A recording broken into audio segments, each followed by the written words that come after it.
जय जगन्नाथ समस्त को नमस्कार। ये कार्यक्रमटी आम हाथ को नबार पक्षरे यह उद्देश्य रही आजिकल उच्छृंखल उद्भ्रांत जुव मानसिकता भितर हजि जाउछि लुचि जाउछि आम संस्कृति आम आचार आम विचार आम रीतिनीति आम परंपरा आम जातीयता आम हिंदुत्व इत्यादि इत्यादि। तेणु ए जातिर आम देशर कौन अतीत गौरव थिला, ये जाति ये देश क्यों ज्ञान को नहीं क्यों संस्कृति को नहीं विश्व पूज्य ही पारिथिला। विश्वर बड़ बड़ ज्ञानी महापुरुष मानकर दृष्टि आकर्षण करिथिला। आज समाजर युव समाज भितर सेप्रति आदर गौरव थिबा विशेष परिलक्षित हेउना। सुतरां आगामी जो पीढ़ी आसब जो माने आम आगामी देश आगामी देशर नागरिक आगामी समाजर संगठक एवं आम संस्कृतिर रक्षक हेबे सशस्त्र प्रहरी हेबे सेमानक भितरे किछि आमर प्राक्तन विज्ञ प्राज्ञ पंडित कवि मनीषी मानकर उदाहरण नीति श्लोक ओडिया पद्य मध्य प्रदान करी आमे एही कार्यक्रमटी को परिचालना करुछि। आपण माननकु समस्तंकु अनुरोध आपण एही कार्यक्रमटी को देखंतु सुनंतु उपभोग करंतु अन्य को सुनांतु एवं एही कार्यक्रम संपर्क रे आपण लाइक करी आपणकर मतामत प्रदान करंतु। आमर सत्य को सब्सक्राइब करी एही कार्यक्रम देखिया पाई मु अनुरोध करुछि। आज सेई शक्ति सौरभर चतुर्थ महक बा चतुर्थ अध्याय भाव आमे गुण संपर्क किछि आलोचना करिबा किछि आलोकपात करिबा। कहा जायछि गुणा सर्वत्र पूज्यन्ते पितृवंश निरर्थक वासुदेवं नमस्यन्ति वसुदेवं नमानवा। श्लोकटी आकार क्षुद्र हेले मध्य यार भितरे रही अर्थ समीक्षा एवं आलोचनार एक विपुल विस्तार। तबे सीमित समय भितरे आम जतिकी पारिबा ता संपर्क रे आमे आलोचना करिबा। श्लोक कहूची गुणा सर्वत्र पूज्यन्ते।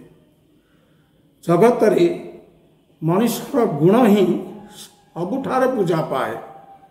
पितृवंश निरर्थक पितृवंश ताने आभिजात्य छो वंश रे आमे जन्म नहींचे जदि सेई वंशटी अभिजात संपन्न से वंशर पितृ पितामहंकर किछि सुनाम गौरव समाज भितर रही।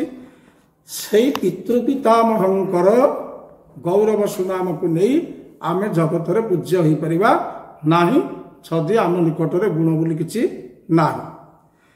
तबे यार प्रमाण स्वरूप नीतिकार कहिचंती वासुदेवं नमस्यन्ति वसुदेवं न मानवा।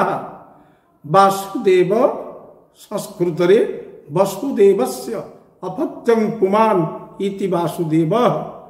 वसुदेवंकर जी पुत्र तांको कहा जाए वासुदेव। आमे कहू वासुदेव होचंती भगवान श्री कृष्ण। एणु से वसुदेवंकर पुत्र आमे देखिबा से जगत रे समस्ते वासुदेवंकर पूजा करंती श्री कृष्णंकर पूजा करंती। किंतु वसुदेवंकर पूजा जगत रे किए करे कि केउ स्थान रे वसुदेव मंदिर अछि कि थेबे जार पुओ को ଲୋକେ ପୂଜା କରନ୍ତି ସେ ପୁଅକୁ ଜନ୍ମ ଦେଇଥିବା ପିତାର ପୂଜା କରନ୍ତି ନାହିଁ। ୟା ମାନେ ନୁହେଁ ଯେ ବସୁଦେବର ଗୁଣ ନଥିଲା। ହଁ, ବସୁଦେବ ଜଣେ ଉଦାରବାଦୀ, ସରଳ, ନିଷ୍କପଟ ଚରିତ୍ର ଥିଲେ ବସୁଦେବ। ହେଲେ ମଧ୍ୟ ତାଙ୍କଠାରୁ ଜନ୍ମ ହୋଇ ଭଗବାନ ଶ୍ରୀକୃଷ୍ଣ ତାଙ୍କର ଜୀବନ କାଳ ମଧ୍ୟରେ ଏ ଜଗତ ଭିତରେ ଯେଉଁ ମହକ ବିତରଣ କରିଦେଇ ଗଲେ, ଯେଉଁ ସୌରଭ ସିଏ ବିତରି ଗଲେ, ତଦ୍ୱାରା କାଳ କାଳ ଧରି ଯୁଗ ଯୁଗ ଧରି ସେ ପୂଜ୍ୟ ହୋଇଛନ୍ତି। ଆମ ମନରେ ପ୍ରଶ୍ନ ଆସିବ ବା କେତେକେ କହିପାରନ୍ତି ସେ ତ ସ୍ୱୟଂ ଭଗବାନ, ସବୁ ଅଲୌକିକତା ତାଙ୍କ ନିକଟରେ ଥିଲା, ସିଏ ତେଣୁ ତାଙ୍କର ଗୁଣକୁ ଦେଖେଇଲେ। ଭଗବାନ ହେଲେ ମଧ୍ୟ ସେ ମାନବ ଦେହରେ ଅବତୀର୍ଣ୍ଣ ହୋଇଥିଲେ, ମାନବ ରୂପ ଧରି ଜଗତକୁ ସେ ଆସିଥିଲେ। ତେଣୁ ଏଠି କହିବାର ଅର୍ଥ ହେଉଛି ମାନବ ରୂପ ଧରିଥିଲେ, ମାନବୀୟ ଲୀଳା ତାଙ୍କ ଜୀବନରେ ଘଟିଛି। ସେ ମଧ୍ୟ ଜନ୍ମ ହୋଇଛନ୍ତି, ସେ ମଧ୍ୟ ମୃତ୍ୟୁ ବରଣ କରିଛନ୍ତି। ତେଣୁ ଜନ୍ମ ମୃତ୍ୟୁର ବନ୍ଧନ ଭିତରକୁ ଭଗବାନ ବି ଓହ୍ଲେଇ ଆସିଛନ୍ତି ଜଗତର ହିତ ସାଧନ କରିବା ପାଇଁ। ତେଣୁ କୃଷ୍ଣ ତାଙ୍କ ଜୀବନ କାଳ ମଧ୍ୟରେ କ'ଣ ହିତ ସାଧନ କଲେ ଜଗତର, ସେଇଟା ଆପଣମାନେ ଅଧିକ ସମସ୍ତେ ଜାଣିଛନ୍ତି। ସେ ବାବଦରେ ବିଶଦ ବ୍ୟାଖ୍ୟା ଦିଆଯାଇ ପାରୁନାହିଁ। କେବଳ ଗୀତାର ଗୋଟିଏ ପଙ୍କ୍ତି ମୁଁ ଆବୃତ୍ତି କରିବି। ପରିତ୍ରାଣାୟ ସାଧୂନାଂ ବିନାଶାୟ ଚ ଦୁଷ୍କୃତାଂ ଧର୍ମ ସଂସ୍ଥାପନାର୍ଥାୟ ସମ୍ଭବାମି ଯୁଗେ ଯୁଗେ। ସାଧୁମାନଙ୍କର ସୁରକ୍ଷା, ଦୁର୍ଜନ ମାନଙ୍କର ବିନାଶ ଏବଂ ଧର୍ମହୀନ ହୋଇଯାଉଥିବା ପୃଥିବୀରେ ଧର୍ମର ପୁନଃ ପ୍ରତିଷ୍ଠା ପାଇଁ ଭଗବାନ ଜଗତକୁ ନରଦେହ ଧରି ଅବତରଣ କରି ଆସନ୍ତି। ଭଗବାନଙ୍କ ଜୀବନକୁ ଅତି ସଂକ୍ଷିପ୍ତ ଭାବରେ, ସୀମିତ ସମୟର କାର୍ଯ୍ୟକ୍ରମ ଆମର ଇଏ, ଅତି ସଂକ୍ଷିପ୍ତ ଭାବରେ ଶ୍ରୀକୃଷ୍ଣଙ୍କ ଜୀବନକୁ ଆମେ ଯଦି ଅନୁଶୀଳନ କରିବା, ତାଙ୍କ ଜୀବନକୁ ଆମେ ଦୁଇ ଭାଗ କରିଦେବା। ଛୋଟ ଭାଗବତରେ ରହିଛି, ଗୋଟେ ହେଉଛି ତାଙ୍କର ଗୋପଲୀଳା, ଆଉ ଗୋଟେ ହେଉଛି ତାଙ୍କର ଦ୍ୱାରକା ଲୀଳା। ଏ ଯେଉଁ ଗୋପଲୀଳା, ଗୋପପୁରରେ ରହି ଗୋପନଗରୀ ଏବଂ ମଥୁରା ନଗରୀର ଯେଉଁଗୁଡ଼ିକ ଥିଲେ ଦୁର୍ଦାନ୍ତ, ଅତି ଭୟଙ୍କର, ଜଗତ ଭିତରେ ସଂସାର ଭିତରେ ପ୍ରାଦୁର୍ଭାବ କରୁଥିବା, ଭୟ ସୃଷ୍ଟି କରୁଥିବା, ପ୍ରଜାମାନଙ୍କର, ଅନ୍ୟ ପ୍ରାଣୀମାନଙ୍କର କ୍ଷତି ସାଧନ କରୁଥିବା ଏବଂ ସମସ୍ତଙ୍କୁ କ'ଣ ନିଜର ଦୌରାତ୍ମ୍ୟ ଭିତରେ ଭୀତତ୍ରସ୍ତ କରି ରଖିଥିବା ରାକ୍ଷସ ରାକ୍ଷସୀ ମାନଙ୍କୁ ତାଙ୍କର ଗୋପଲୀଳା ଏବଂ ଦ୍ୱାରକା ଲୀଳା ଭିତରେ ସେ ସବୁ ସମାଧାନ କରିଦେଇକରି ଗଲେ ଭଗବାନ ଶ୍ରୀକୃଷ୍ଣ। ହୁଏତ ଗୋପପୁରରେ ରହିବା ଭିତରେ ଆମର ଯିଏ ଆସିଥିଲା ପ୍ରଥମେ ପୁତନା ରାକ୍ଷସୀ, ସେହିପରି ଅନ୍ୟାନ୍ୟ ଚରିତ୍ରମାନ ସବୁ ଅଛନ୍ତି, ଷଣ୍ଢା, ବଛା, ଶକଟା, ଅଗା, ତୃଣାପୁତ ଇତ୍ୟାଦି। ଏଇମାନଙ୍କୁ ସବୁ ବିନାଶ କଲେ ତାଙ୍କର ଗୋପଲୀଳା କରିବା ଭିତରେ। ତାପରେ ଏମାନେ ଯାହାର ନିର୍ଦ୍ଦେଶରେ ଆସିଥିଲେ ସିଏ ମୂଳ ରାକ୍ଷସ ଥିଲା କି ନା କଂସାସୁର, ଯିଏ ଥିଲା ତାଙ୍କର ମାମୁଁ। ସେଠି ଚାଣୁର, ମୁଷ୍ଟିକ, ସେ କୁବଳୟ ଗଜ ଇତ୍ୟାଦି କଂସର ଯେଉଁ ଅଷ୍ଟମଲ୍ଲ ଯେଉଁ ଯୋଦ୍ଧାମାନେ ଥିଲେ ସେମାନଙ୍କୁ ବିନାଶ କଲେ। ପରିଶେଷରେ କଂସ ନିକଟକୁ ଯିବା ସମୟରେ ତାଙ୍କୁ ଦେଖି କଂସ ମଞ୍ଚା ଉପରୁ ପଡ଼ି ତଳେ ତାର ପ୍ରାଣତ୍ୟାଗ ହେଲା। ହୁଏତ ସେତେବେଳେ କବିମାନେ ଯାହା ଲେଖିଛନ୍ତି, ଆମେ ଯାହା ଅନୁମାନ କରିବା, ଏଇଟା ଥିଲା କଂସର ଗୋଟେ କ'ଣ ମାନେ ଭୟ, ଭୀତତ୍ରସ୍ତ ହୋଇଗଲା। ମୋର ଏଡ଼େ ଏଡ଼େ ଅସୁରମାନଙ୍କୁ ମାରିଦେଲା, ମୋର ଏଡ଼େ ଏଡ଼େ ରାକ୍ଷସମାନଙ୍କୁ ମାରିଦେଲା, ଇଏ ମୋତେ ରଖିବନି, ଇଏ ମୋତେ ନିଶ୍ଚିତ ମାରିଦେବ। ଦୈବବାଣୀ ବି ସେୟା ହେଇଛି।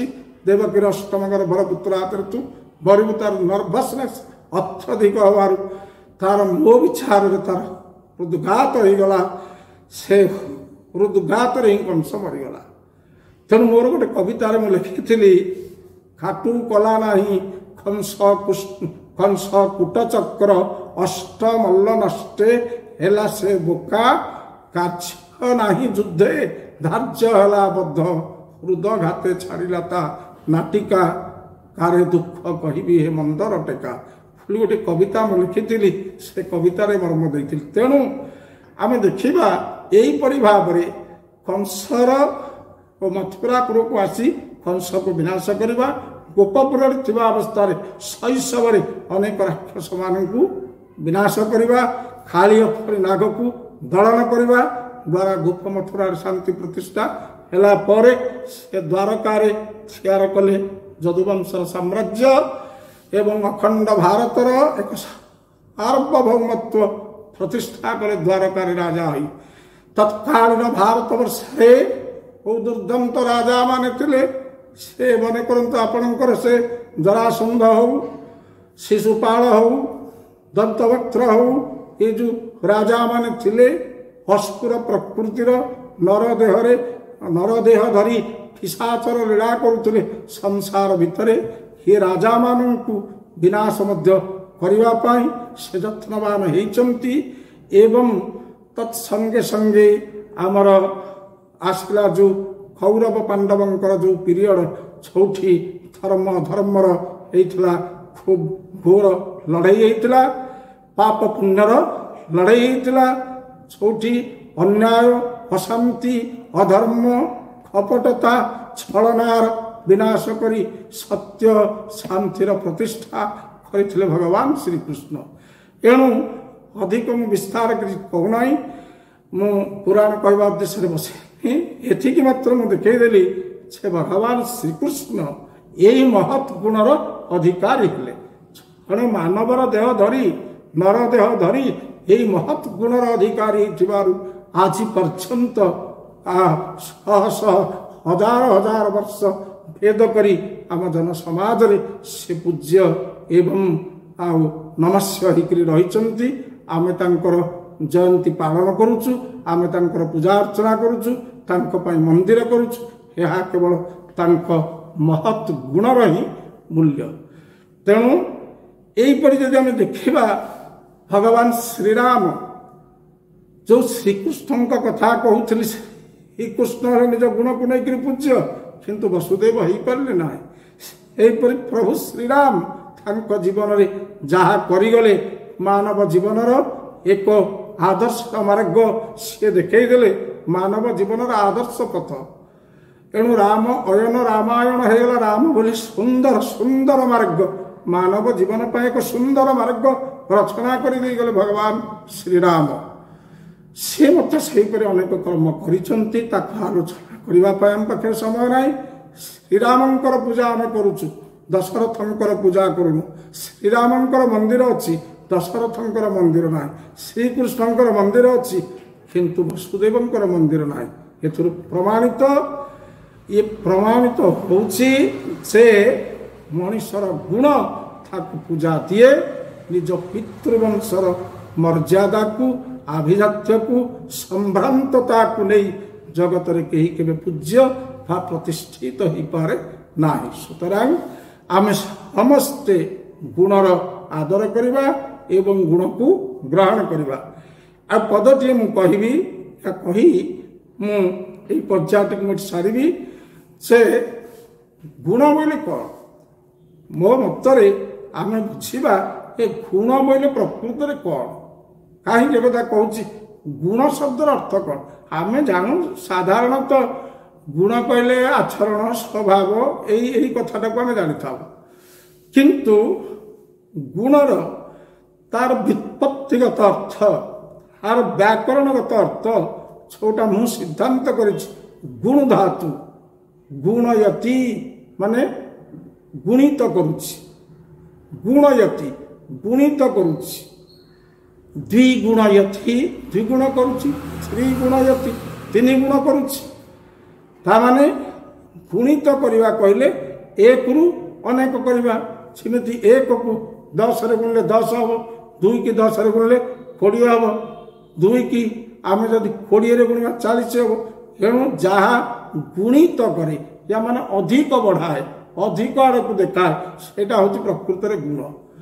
ଗୁଣୟତି ଇତି ଗୁଣ, ଯେ ମାନବିକତାକୁ ମଣିଷ ପଢ଼ିବାକୁ ଅଧିକ ଗୁଣିତ କରେ, ଅଧିକ ଆଡ଼କୁ ନିଏ, ତାକୁ ହିଁ କହନ୍ତି ଗୁଣ।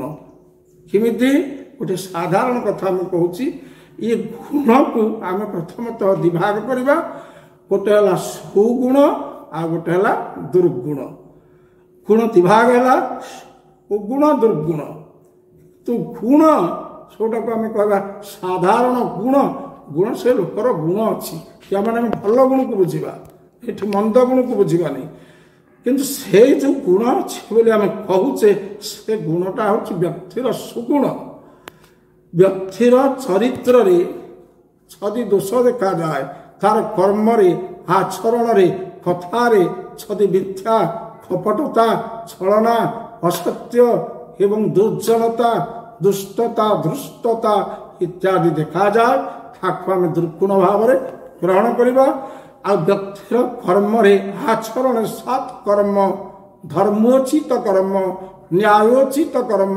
सत्यानुसृत सत्य को अनुसरण करुवा कर्म इत्यादि महत् कार्य देखा जाए ताकू आम सुगुण बोली कहवा ताले ये बुझा ये जो गुणित करवा जड़े मानव से जन्म नहीं आसी था संसार को ये गुण ता सहित से जन्म नहीं था किंतु शिशु अवस्था प्रायतः प्रकाश पाई न था जीवन और बयस बढ़िया सहित तार जो गुणटा सी कौन हुए ना गुणित हुए या माने तार मानविकता साधारण स्तर रु 2 गुण 3 गुण 4 गुण 5 गुण यहीपरि गुणित से तार मानविकता एक उच्चतम शीर्षतम स्थान में पहुंचे एणु जहा मानवर मानविकता को महत्व को अधिक रु अधिक गुणित गुणित करी चले सी हूँ गुण